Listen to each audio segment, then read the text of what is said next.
एक ज़माने में हारमोनीविल के पुराने गांव में माया नामी एक नौजवान लड़की रहती थी। इसका दिल करीब से बहने वाली क्रिस्टल साफ नदियों की तरह खालिस पूरे गांव में मशहूर था। माया के पास एक जादुई तोहफा था कि वो जानवरों की ज़बान समझने की सलाहियत रखती थी। एक दिन जब माया घने जंगल में टहल रही थी तो उसका सामना एक ज़ख्मी परिंदे से हुआ जिसका पर टूटा हुआ था। इसकी आंखों में शफ़क़त भरी उसने आहिस्ता से ज़ख्मी मखलूक को अपने हाथों में पकड़ लिया। नरम गड़गड़ाहट के साथ उसने तसल्ली के अल्फाज कहे और मुजिज़ाना तौर पर परिंदे का बाजू ठीक हो गया। यह वाक़या जंगल की आग की तरह फैल गया और जल्द ही जंगल के कोने कोने से जानवरों ने माया की मदद तलब की।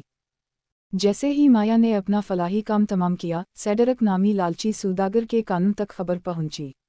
इसने मुनाफा के लालच में माया के तोहफे से फ़ायदा उठाने का सोचा। परज़म वो हारमोनीवाल पहुंचा। इसने गाँव वालों को इस बात पर कायल किया कि वो इन्हीं भारी फीस के एवज़ जादूगर जानवरों के साथ ही फराहम कर सकता है। इसके फ़रेब से बेखबर इन्होंने बेताबी से अदायगी की, सिर्फ ये जानने के लिए कि जानवर दुखी थे। इन्हें ज़बरदस्ती अपने ख़ानदानों से अलग कर दिया गया था। माया ने अपने प्यारे और पंखों वाले दोस्तों की तकलीफ़ को महसूस करते हुए सेडरक का मुकाबला करने का फ़ैसला किया। एक पुख्ता अज़्म के साथ उसने अपने तोहफे की असल नौयत की वजाहत की और बताया कि उसे ज़ाती फ़ायदे के लिए किस तरह इस्तेमाल नहीं किया जाना चाहिए। गाँव वालों ने अपनी गलती का एहसास करते हुए माया के पीछे रैली निकाली और इंसाफ का मुतालबा किया। सेडरक ने एहसास जरम के बूझ और गाँव वालों के गुस्से को महसूस करते हुए खुलूस दिल से माफ़ी मांगी और माया के साथ मिलकर अपने आप को जो नुकसान पहुंचाया था इसकी इस्लाह के लिए वक्फ कर दिया। दोनों ने मिलकर कैदी जानवरों को रहा किया, इन्हें उनके ख़ानदानों से मिलाया। हारमोनीविल गाँव हमदर्दी और इत्तेहाद की अलामत में तब्दील हो गया।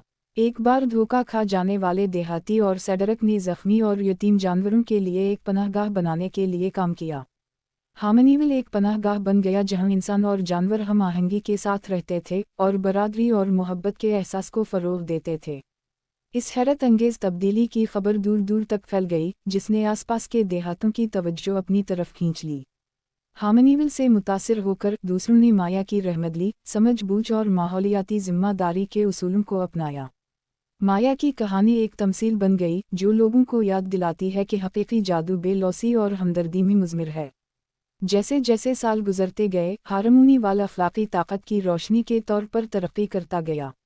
माया, जो अब एक बुजुर्ग है, अपनी हिकमत नौजवान नस्लों को फराहम करती है, इस बात को यकीनी बनाते हुए कि मेहरबानी की मीरास बरकरार रहे।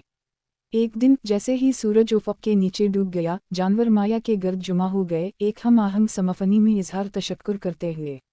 गाँव वाले, बूढ़े और जवान यकसम राग में शामिल हुए, एक जादुई लम्हा तख्लीक़ किया जो हारमोनीविल की रूह से गूंजतन था। और इस तरह माया और हारमोनीविल की कहानी ज़मानों तक गूंजती रही, जो इंसानियत की याद दिलाती है कि हमदर्दी सबसे बड़ा जादू है।